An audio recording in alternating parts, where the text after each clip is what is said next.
Today, we respond to a CNN op-ed on white Christian nationalism. As you can probably guess, we do not support CNN's way of being inclusive. To be clear, Christian Jihad is not mainstream. This is Gracearchy with Jim Babka, sponsored by Zero Aggression Project, zeroaggressionproject.org, here on the AHO Radio Network. I'm your host, Bill Perotzman. It's important for all of us to understand the specific mindset CNN imputes to white Christian nationalism. Let's begin there. So on July 24th, CNN published this op-ed called "An Imposter Christianity is Threatening American Democracy." And it's an interesting article. It makes for good reading. It's a perspective that I think is actually a mindset in America right now. That doesn't make it valid, but it does make it a mindset, and we have to address things that are mindsets. But beyond the religious Christian white nationalist point of view on this, I think what CNN has uncovered here is a trend that is a mindset that's larger than just religions, and especially larger than Christianity. It's the mindset that says what I believe is true. And there doesn't necessarily have to be any support for that, factually or otherwise. The convenient thing about religion is that we've had, like wisdom literature, we've had books to refer to. The Bible, we can stand on the Bible and say, the Bible is true. And then we can produce many hundreds of different kinds of Christianity that all believe that the Bible is true in a slightly different way, right? Yes. And that's fine, right? I love that kind of sort of openness, or maybe it's focus. But that idea this is actually really, really important. And this is something that I think I'm unique in believing. So I actually put a lot of stock personally in the creeds, the Apostles' Creed, the Nicene Creed. This is really important to my personal thinking. I've spent time trying to figure out whether that matters, and I've decided it does. But when you get to the end of the Apostles' Creed, there's this idea of a universal or Catholic Church, right? There you go. Yes. And my reading of the Bible, the story, is that there is an arc there. There's a story arc. Absolutely, yes. And one of the things that we find in there is that God does a series of things that God couldn't have, or most likely didn't do. He's accused of these things by by followers, by people who are writing the book. And the way that we know that those things aren't true is that Jesus comes along later and says, this is who my Father really is. I want you to understand that God is love. I want you to understand that in the story of the prodigal son, he's the father, right? And we'll talk about that more on a future episode. Frankly, I really want to get to that particular story.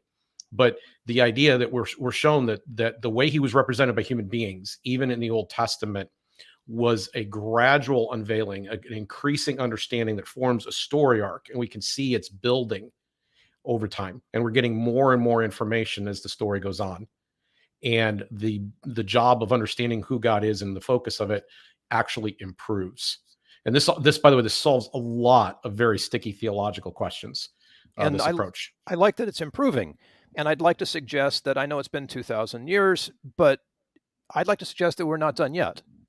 No, evolutionary, in fact, right? No, when we discussed just a couple episodes ago, Rene Girard. I mean, this is a figure of the very late 20th century. You're basically talking a figure from the 70s to the 10s, from like 2000, from like 1970 something till 2010, roughly that time frame. Really, he's on the scene. Yeah, and so this is modern stuff, and I think that he has provided an anthropological understanding of the Bible and of the story of the cross in particular that is mind-blowingly innovative. When I say innovative, people get concerned, they get nervous, like, oh, you're trying to rewrite the Bible. No, no, that's not the point. Another layer, another piece of the story, another improvement in that arc has come about. Christians have been sort of historically dogmatic about things, as opposed to, say, Jewish people who argue about it a lot and actually are committed to understanding the deeper meaning of the Torah over time, over thousands of years of discussion. Mm-hmm. And writing opinion about it and expanding thought and all of that. So this mindset of sort of closeness Yep. versus the mindset of openness in a religious setting is vastly different, right? This is huge. This is really important. And I love that you referenced that, that there was this mentality, this Hebrew mentality to it. It's very, very different from Greek thinking, the traditional ways we think in the West. It's incredibly different. And where the errors start to creep in is where the Greek influence has become maybe too much. We've taken these tools and we've over applied them to settings where they didn't necessarily apply, and we've missed a more anthropological God, right? A God who wants to be seen as a father, a God who wants to be seen in a relationship, and in direct relation to what you just said, a God who wants to be wrestling with us. So there's this famous story of Jacob, becoming Israel because he wrestles with God one night. That story is fundamental to who I am. And in college, it changed me. It opened my mind.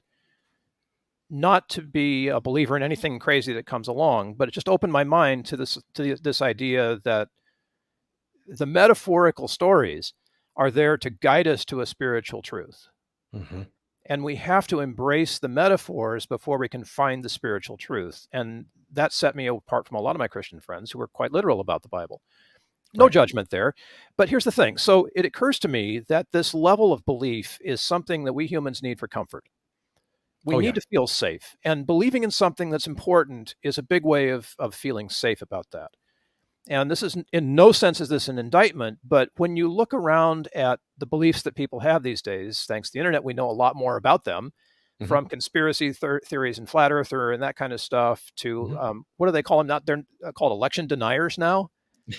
Not stop the right. Yeah, I mean, I don't even know what. How can an election denier run for office? It kind of right. So it's a weird phrase. I know what they're trying to say, but it's not accurate. But there's like this comfort in that belief for them. Yes. And there's comfort in CNN reporting on this imposter Christianity. And yes. in its very nature, white nationalist Christianity is a comfort belief. Now, I don't know if it's being named properly, Jim. I don't know if it's white nationalist Christianity, because that sounds a lot like Nazi Germany. It's that, right. And they're trying to make that alignment to paint the right in a way that may not be, in fact, true. But you can't really sit around in our world today and say, okay, we used to not discuss religion, politics, and money. Well, we're way beyond discussing money. We do that pretty well. The conflict machine has taken care of any dialogue that might have come to the fore in political conversation. And religion is just all over the place. Now, you can't assault anybody's intelligence by suggesting that maybe the literal interpretation of a particular story might be better understood as a metaphor. People get in your face about this stuff. And it's this whole thing of how can we get into your face, like the conflict machine. It's like they're figuring out ways to get into our face instead of to open a conversation here. And what I wanted to try to do today is have this conversation about the piece that CNN published, because we need to address that. We need to address the slings and arrows that are coming from the left, and we need to address the slings and arrows that are coming from the right. Mm-hmm. And what CNN's piece does is give us an opportunity to talk about that in this context of white nationalist Christianity, starting with things like the belief the United States was founded as a Christian nation, which it wasn't. But we need to be able to dig into that in a way that opens a conversation rather than shuts it down. Can I walk back one more step into what you just said? Yeah, do. First off, I think there is transcendent value to myth. And in the Greek or Western way of thinking that we have inherited, the Greco-Roman approach, rigorously logic, factual, we have lost an understanding of how powerful and important story is. Artists know this. People who make movies understand what story is. People who write plays, novels, they understand what story is. But we've maybe lost the centrality of that, how important story is to human beings. And how it has the ability to deliver truths long before we have the words to fully explain what it is. So there's this concept of myth, a positive sense of stuff that is allegorically much more powerful than any fact could be. Yeah, I'm with you on that. Being an artist myself, so yeah. And the second thing is, I just want to make sure everybody in my audience knows, I don't take the Bible metaphorically. Now, I believe it's filled with allegories and metaphors. Some of them are expressly so. They've said out loud, this is what they are. There's a parable, for example. Prodigal son's a parable. It didn't happen. It's not history. But I do believe Jesus was a historical character. And I do believe he was raised from the dead. It's an essential point. There's not many essentials, but it is. Paul spells it out as being an essential to being a Christian, the belief that the resurrection did occur, and it is something that provides believers that sense of hope you were referring to at the beginning of the episode, that sense of security. I agree with you on this. So those are two things I just want to make clear. I don't want everybody to think, oh, Jim's going completely allegorical and metaphorical here. The Bible's just a piece of literature. I actually don't feel that way. Yeah, and I'm to clarify, I'm with you on that, because the historical fact of what happened from Genesis up till now, although there's a lot of debate, the history appears from all of our research to be accurate in really remarkable ways that we couldn't explain any other way, right? So yeah, so I'm with you on that, and I'm not saying the entire Bible is metaphor, but I'm saying the important spiritual teachings in there are only revealed metaphorically.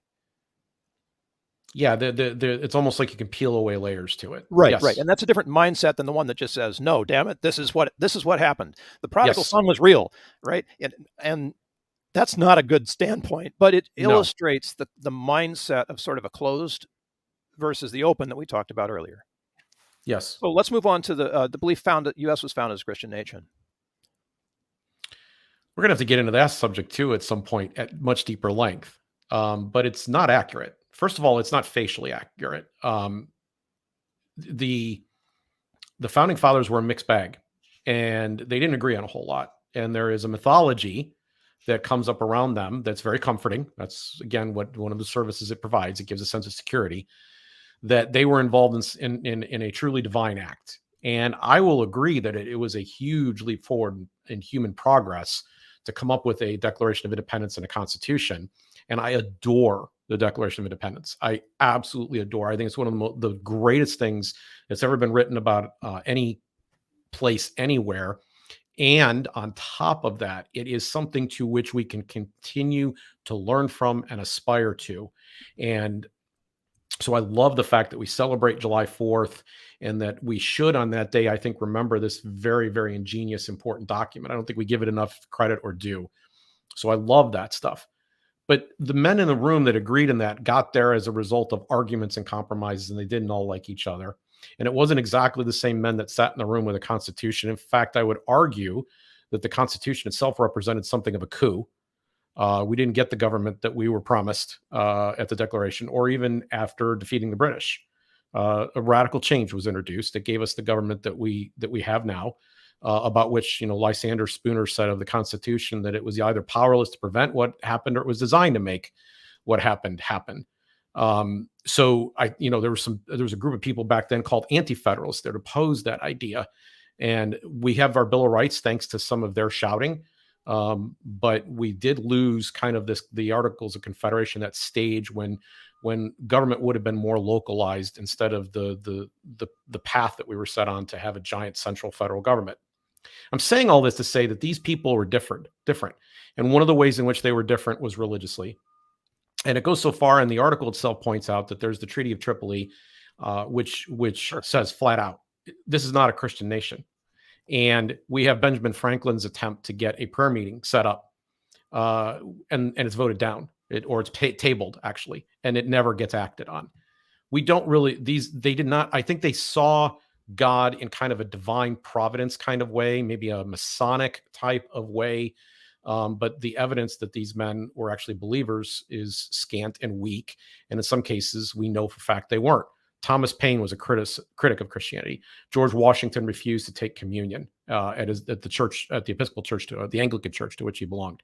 And in fact, his rector even called him out about it at one point. It's a shocking story, but it's actually true.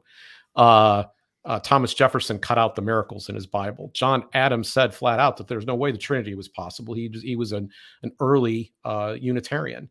So we have all these different views, and the idea that this was kind of an evangelical Christian movement at the start doesn't match up with the evidence. There's a second way, and I think this is the more profound way in which it's wrong, and that is that you can be a Christian, I can be a Christian, people listening can be a Christian, but a nation cannot be Christian. This is a reification fallacy. We take a concept and then we say, well, that concept applies to a group, when it actually doesn't. The individual decision to follow Christ is indeed an individual decision. And even if a supermajority of people in a given culture adopt that position, they are not Christian by definition. And then there's a third way I just want to throw in real quickly, and that is that the founding fathers thought by separating church and state that they were creating perhaps the most important innovation of all. There were a number of things they were looking to do, but Jefferson wanted this on his tombstone, and he thought it was more important than being president of the United States that he had helped write the separation agreement that was passed in Virginia, and by 1830 it was true of every single state that they had managed to separate church and state, and that this meant peace, which was something that was not attainable in Europe. We got it here first, and in part because we separated it from the state. This is not a Christian nation. I just want to let that sink in for a second, because the values that America holds, freedom, liberty, equality, all of those things, are in a sense religious values. They may or may not be universal to all religions.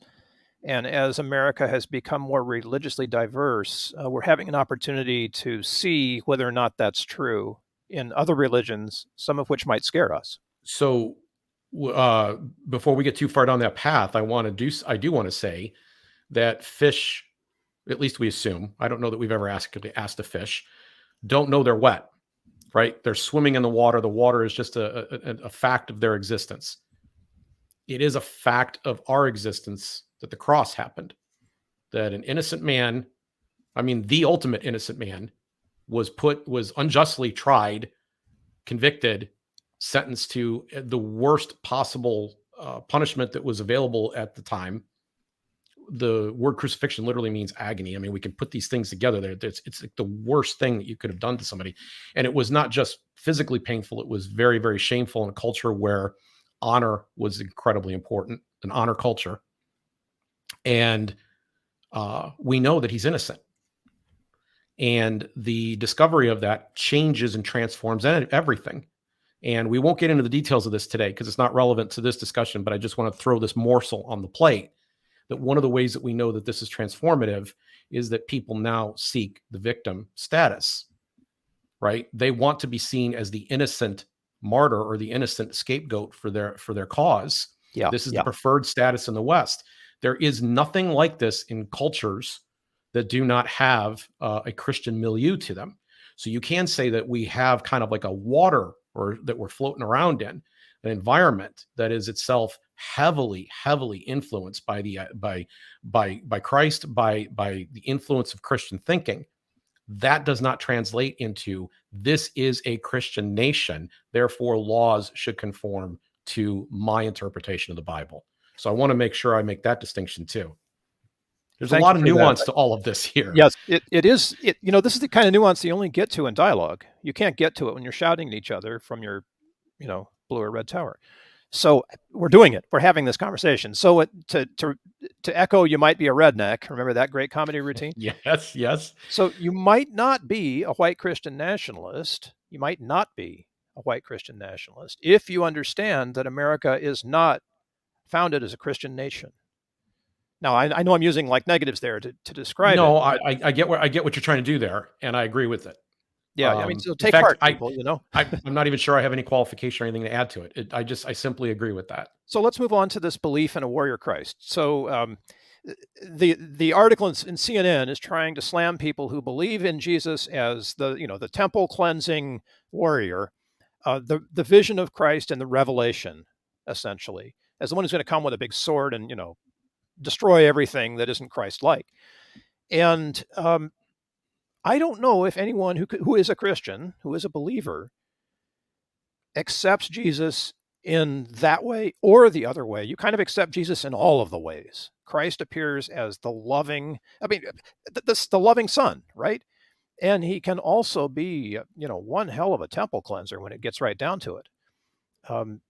He's got a political point to make, and he does it very well. So this belief in a warrior Christ, I think, is awfully exclusive.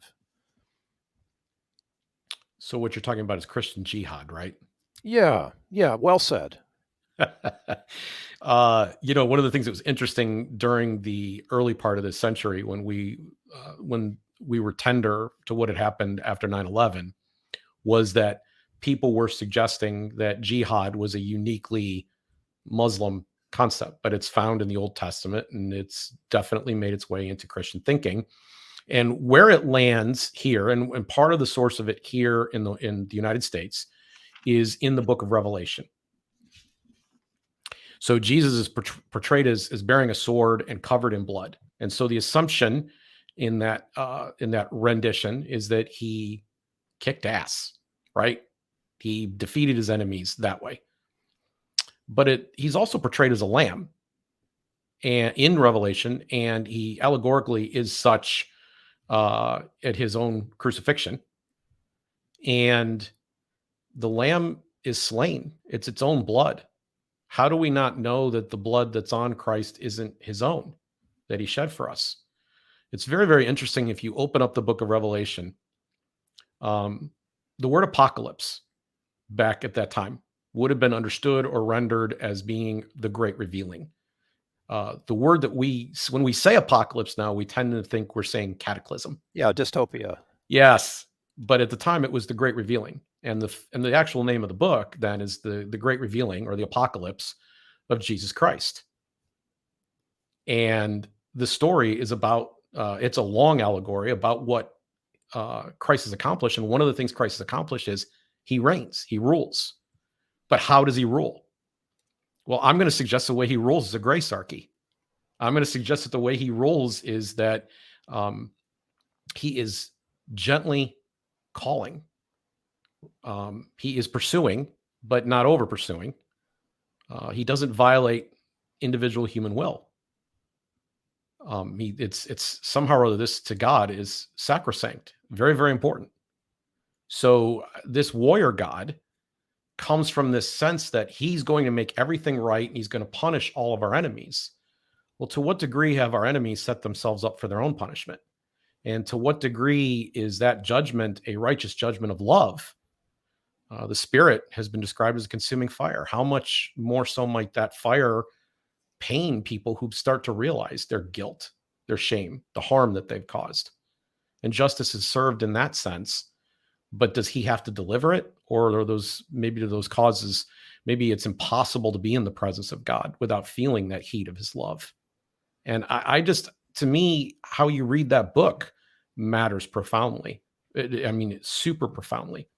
If you see this as a book of futuristic prophecy exclusively, and you think that the only thing that it serves is to show that the second time God comes around, he does what he was supposed to do in the first place. He sets everything right and he kicks butt, which is what the Jews in Jesus' time were expecting too. They were expecting a conquering king. Yeah.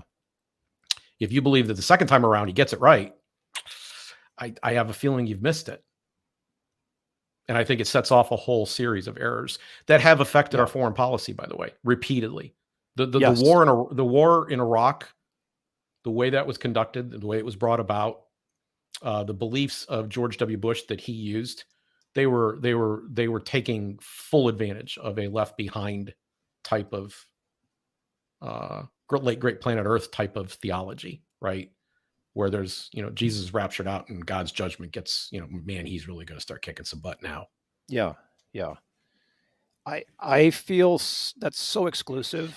It shuts me out, and it shuts me away from Christians whom I love. And that's hard because I know that they're loved by God too. Yeah, everybody is. And so what we keep trying to come back to again and again is that every person's a unique, special work of God. And that is what gives them their value. God cared about them first. And if God cares, therefore we should. There's a number of different definitions I could apply to Gracearchy, but I can hardly think of a better one. Works for me. And by the way, it should work for everybody, right? Regardless of your beliefs, religious, yes, political, financial, whatever, it should work for everyone. Yes. And personally, I don't care whether you call it Jesus or not. If we have to describe this, the love is so big that it's that it embraces everyone, regardless Yeah. of where they might be on the religious My preference on spectrum. this is to say that I clearly come from that perspective, and I would recommend or endorse that perspective. But if that's not possible for you right now, I want you to come as close to that presence as possible. And so, by whatever means you get there, so long as, the idea is to get to a place where we recognize the inherent humanity of others and we stop hurting them. Bingo. Exactly. Right. And I don't care if you're a Yes. flat earther, if you believe that, I'm good with you. Right. Yeah. Just don't impose it. Like, we don't need to have a government funded program to impose Jesus on everybody. And we don't want that. Let me just be clear. I think that leads to a whole set of new problems, and they're not unlike the ones we're going to discuss here about, Christian nationalism. Exactly. Right. So to hit the third point here, and this is where it kind of comes home for a lot of people, the belief there's such a person as a, quote, real American. Like a real American is someone who was like here, at the revolution? There were slaves here before the revolution actually happened. So are they real Americans? What about Native Americans? What about people who emigrate? And this belief seems to be used pretty much to turn away all newcomers, if that makes sense. If you don't believe the way that I believe, I'm a real American and you're not. It's such a strange thought. I don't even know what to say about it. And you just, when you come to the United States, you get to come and kind of make your dream, right? These are individual rights of life and liberty, but let's emphasize the one that I think actually gets overlooked the most, which is the pursuit of happiness. Oh, yes, the pursuit. Yeah. So, a lot of people say, well, there's scholars that go, well, what they really meant was property. Yeah, but property in what? Is it just strictly real estate? Is it strictly capital equipment? Is that the whole end of it? Or is it the fact that you want to be an artist and you have a dream to do something with that? Or you want to start a ministry and you have a dream to do something like that with that? Or you just want to live in a certain place? Or just pick what it is, right? We're in the constant state as human beings of dreaming, thinking about what we would like the future to be like, and then working our way towards making that possible. And this is a country not founded on your nationality or bloodline, right? It's not founded on a religion. It's founded on the idea that you can be who you want to be. You can make yourself here. You can take full advantage of the opportunities available, or you could choose not to take full advantage of those opportunities if you want, but you have the opportunity to make yourself and to make your own dreams. That pursuit is there. So the idea that we should all be, something in order to be an American, I'm opposed to things like the Pledge of Allegiance. The national anthem doesn't do a whole lot for me, and I'm not trying to hurt anybody's feelings here, but come on, it's real. What it really should be about is each of the individuals in that room being able to be who they are. And I understand recognizing that and approving of that, right? But we tend to forget the human and then start to submit it to some kind of collective symbol. And this then becomes the thing that cannot be touched, when underneath that thing, as we discussed in the case of Colin Kaepernick, underneath that thing is real individuals. And if they are stopping and saying, wait a minute, the pledge isn't being kept. The argument that Frederick Douglass made against slavery was influenced by the aforementioned Lysander Spooner. We referenced him earlier in the episode. Lysander Spooner constructed an argument showing that the Constitution, that our founding ideas made slavery illegal. It was naturally illegal, and you should use those. And he picked up those arguments, and he was anti-constitutionalist, and then he turned around and he started using those arguments to greater effect. Martin Luther King Jr. repeatedly went back to the founding documents, said, you're not living up to your covenant. You're not living up to your promises. You're not keeping your obligations. These words echoed in his language. He was appealing to what we think are our best interests. This is why I said earlier, the Declaration of Independence is such a marvelous document, because it keeps pulling us higher. And so that's your individual right of life, liberty, and the pursuit of happiness is what I'm after here. The idea that you're un-American because your vision of what liberty and happiness are differs from mine is absurd. It's been pigeonholed as well. People of color, immigrants, the folks who are entrenched in their belief of white Christian nationalism don't allow for happiness to be pursued by people who aren't like them. And that accusation, I think, is bigger than what CNN is making.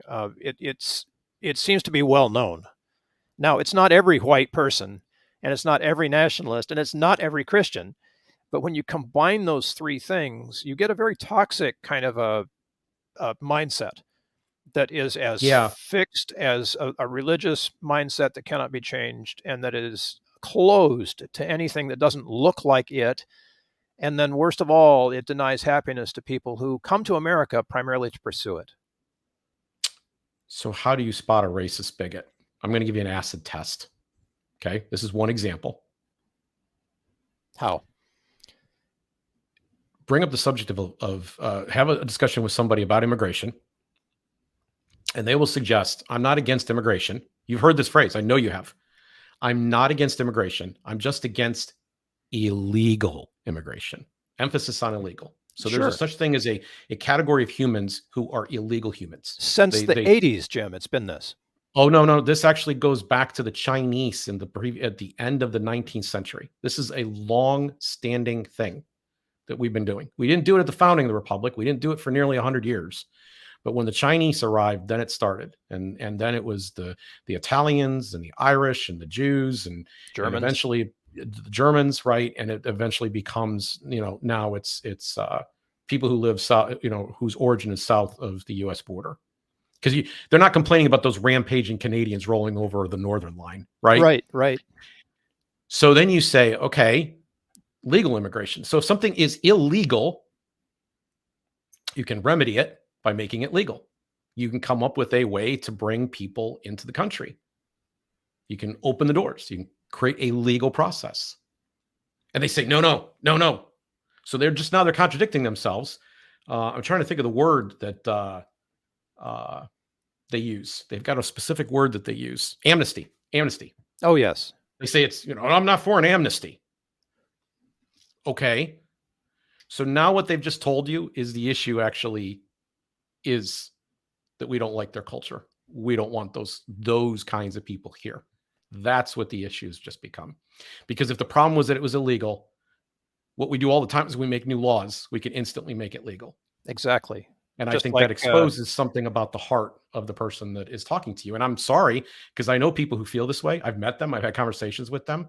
But I think they've got something they've got to deal with here. They're not looking at human beings the way God looked at them. Sorry. My dad lived in Twin Falls, Idaho for a while, and there was a mosque being constructed while he was living there. I went up to visit him a couple times. You could see the construction and progressing. And it was on a main street, and it was a beautiful building. It was made of double thick cinder block with bulletproof windows. And when I learned this, I just cried, because this is America. And you have to have a church. There's a lot of synagogues built that way, by the way, too. Oh, yeah. And black church burnings in the South. So, this is not, there are not real Americans living in these towns. Let's make a distinction here. Most of the people that hold the view that I just described would never, ever engage in violence themselves. Yes. I have and that's something that is something to build upon. Even they would be appalled by the action of burning down a mosque or a church, right? That would bother them. Yeah. And we got to give them credit. We got to give at least that much credit and say that it's a very, very rare case it would go to this level of extremism. Although one of my problems with the CNN article is it basically tries to throw everybody in that bucket and assume that they would have that level of extremism. Right. I have that problem too, because it's not everybody. That's why I said, if you, it's not even everybody that holds these bad views. It's true. Acting on them is different, but it reflects the mindset. This mindset of, unless you're like me, you don't matter. Right.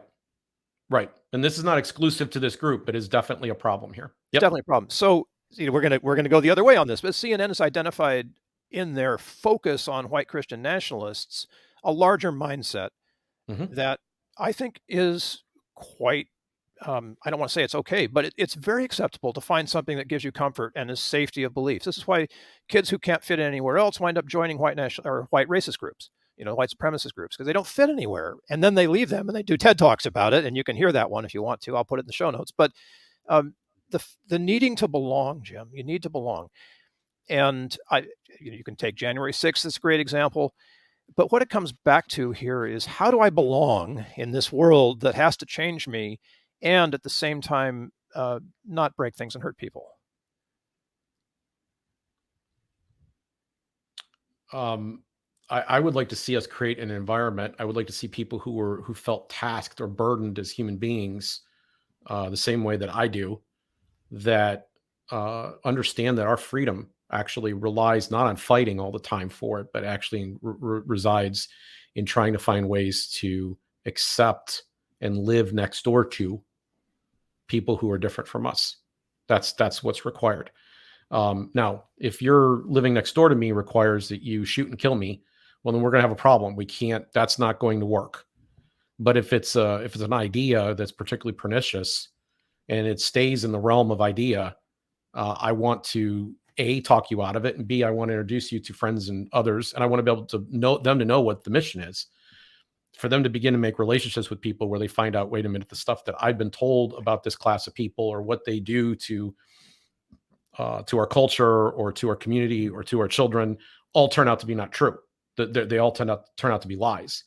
We have a name for this. We call it propaganda when it's being done by a government, right? Well, there's also this propaganda that's being done by various destructive cultural movements. And I do think the reactionary movement of white Christian nationalism is preying on being able to mediate a particular view of other human beings that is dissolved by the very presence of those same human beings. You bring them into relationship with people, empathy will be the result. That's praying as in a predator not hitting your knees. Yes. Yeah, just for clarity, because a lot of us respond to these situations by hitting our knees and asking for the way that we think it ought to be done right. Yes. No, by the way, I'm also for hitting my knees and praying for things to be right. Oh, sure, absolutely. There's a concept in the Psalms of what's called imprecatory prayer, right, where you pray for the judgment of what's to come, and that it would come sooner rather than later. Yeah. I feel this way about the Chinese regime, for example. I want that regime brought to its knees. Now, I'm not going to advocate U.S. military solution to that, right? But I would like to see them see their comeuppance, because they're tremendously harmful and destructive to real human beings. As you said earlier, these kinds of things have a way of resolving themselves. And we can pray for it and say, oh, great, thank you, God, when it happens. But the destructive nature of evil is self-destructive. It might take a lot of others along the way with it who are unfortunate enough to be, in the way. Yep. But being comfortable with that and not being like militantly need to go and, take back the government on January 6th or whatever it is that animated people.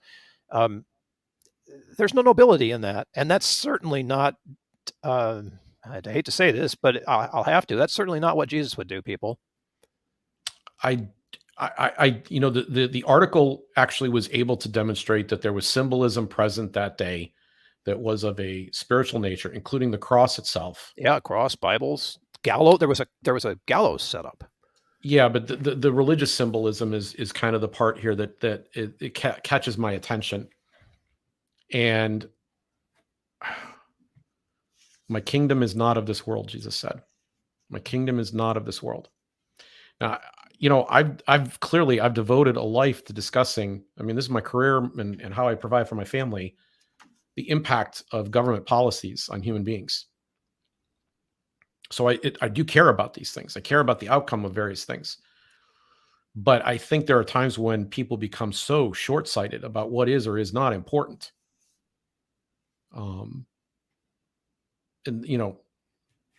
Going to the barricades, so to speak, and bringing their Christian symbolism along and baptizing Donald Trump into being some kind of new modern American saint. All of it strikes me as very penny wise and pound foolish. One of the things that I would encourage people who've held these more fundamentalist views, because I come from a background myself where I was raised in a fundamentalist background, although I couldn't imagine my dad having been in DC that day if he were still here. One of the things I can say is that fundamentalists tend to give their children a atheism on the installment plan. Ha! So tell us what that means.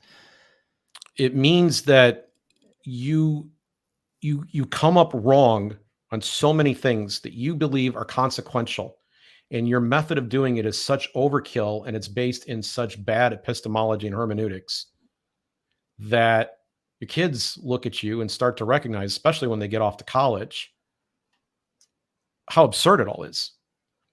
And they end up rejecting God when what they were really rejecting all along was the absurd things you did in front of them, many of which you've already forgotten. But they were big, foundational and large in their life. And if you tell them, existentially, that if you don't believe this particular thing, you're not a Christian. If you don't believe that God made the world in 6 literal days, you're not a Christian.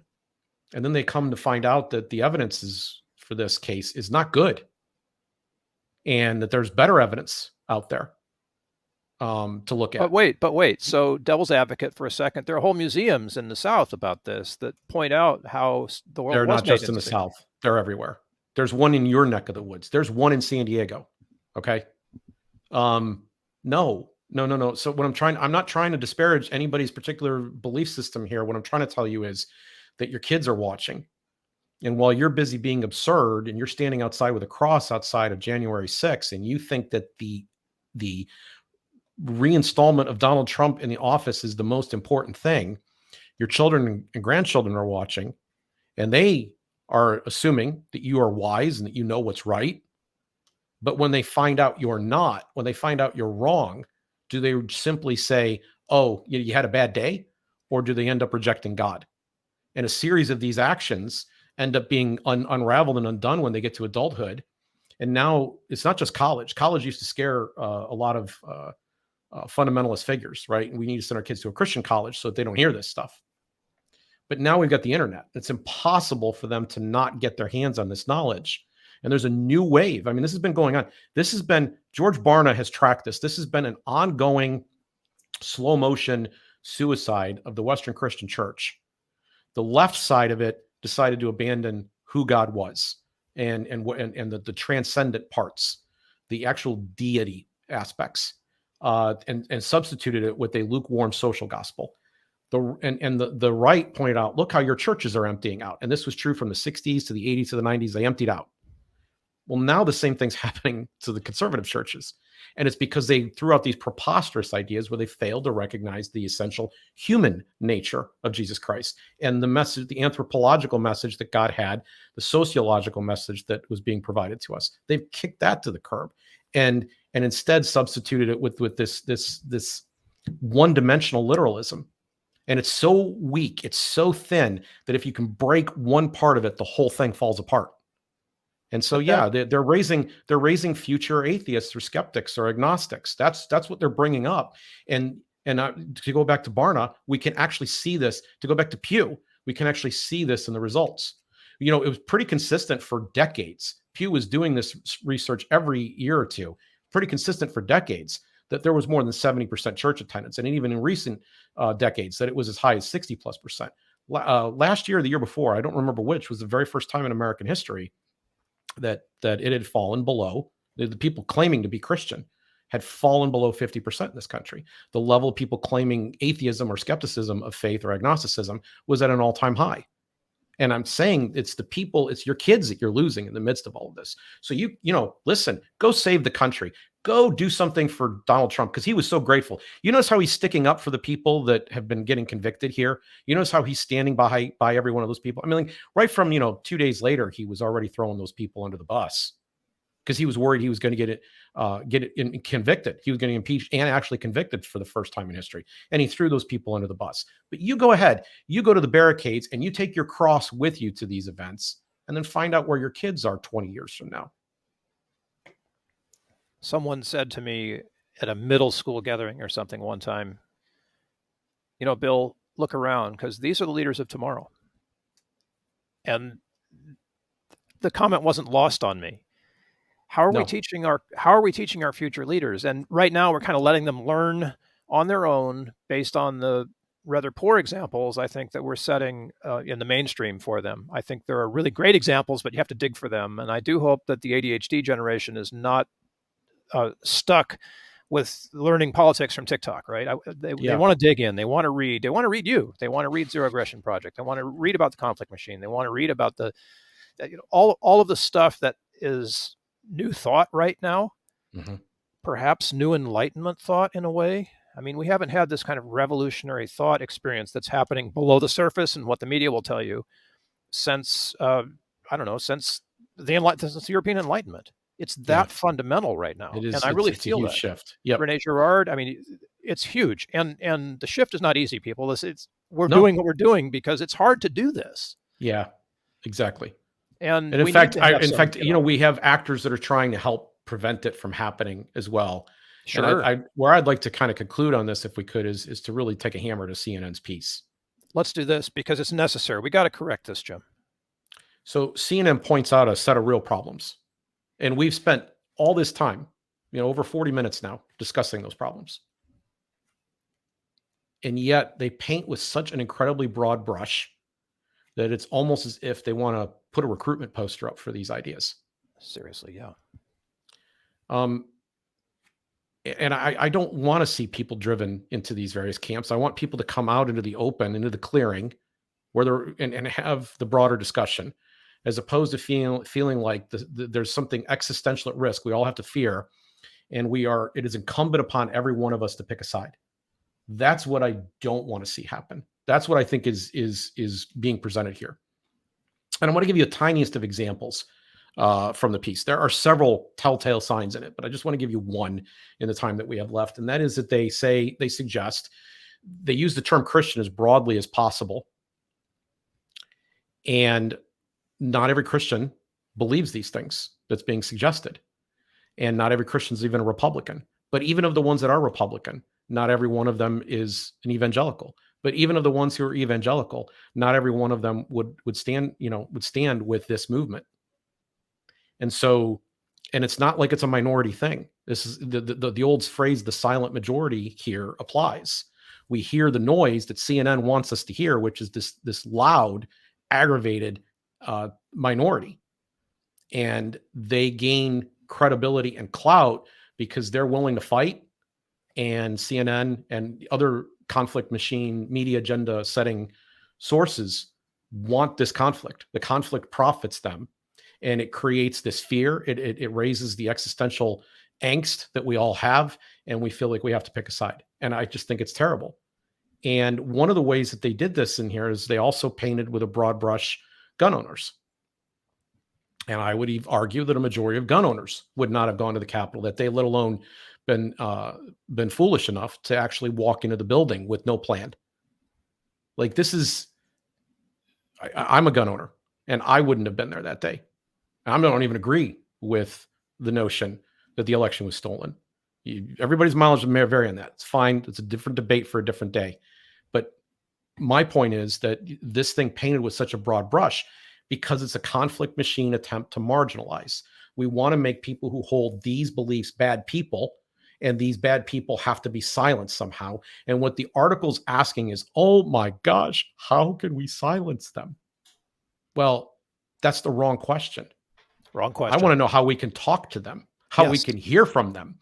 I want to have that conversation. Let's have it. And that's exactly what we were just doing here on Gracearchy. Principle of human respect. Yes. And by the way, we didn't mince words, did we? Right? There's no incumbent rule here that you have to soft pedal this stuff. You can be honest. We were starting to address that in the last episode, and I really don't feel like I made myself clear there when I was discussing this idea of speaking your truth. I need to understand who you are, and I also need to steelman, to the best of my ability, your views. Now, those views may be potentially violent views, but so long as they're not actually violent, I should be trying to understand where you're coming from, and I should give you a platform to hear, and I shouldn't hesitate to tell you you're wrong, and here's why. And I should do this with as much love as I can possibly muster. And that's my grace point for the day. I believe firmly that that's a new libertarian grace point, and that you're right about God is a libertarian. You let that one ooze out. We'll have to get to that someday too. we're going to have to talk about that because there is, as messed up as our party is, right?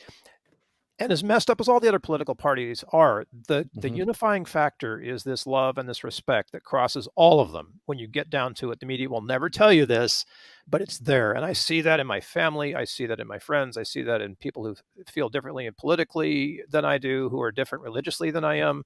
Yep. There is at the core of all of this love. Yep. So yeah, hate on me if you don't like God as a libertarian, but let's have a conversation if that's something you want to talk about. Jim and I are here for you. Thank you for listening. Thank you for being here, for sitting it out with us as we wander through our thought process here, and hopefully spark some for you. If you like this, go ahead and subscribe, ring the bell so that you'll get notices when we post. And as always, thank you so much for being here. Thank you for your time and your commitment. Thank you for your grace. Aho.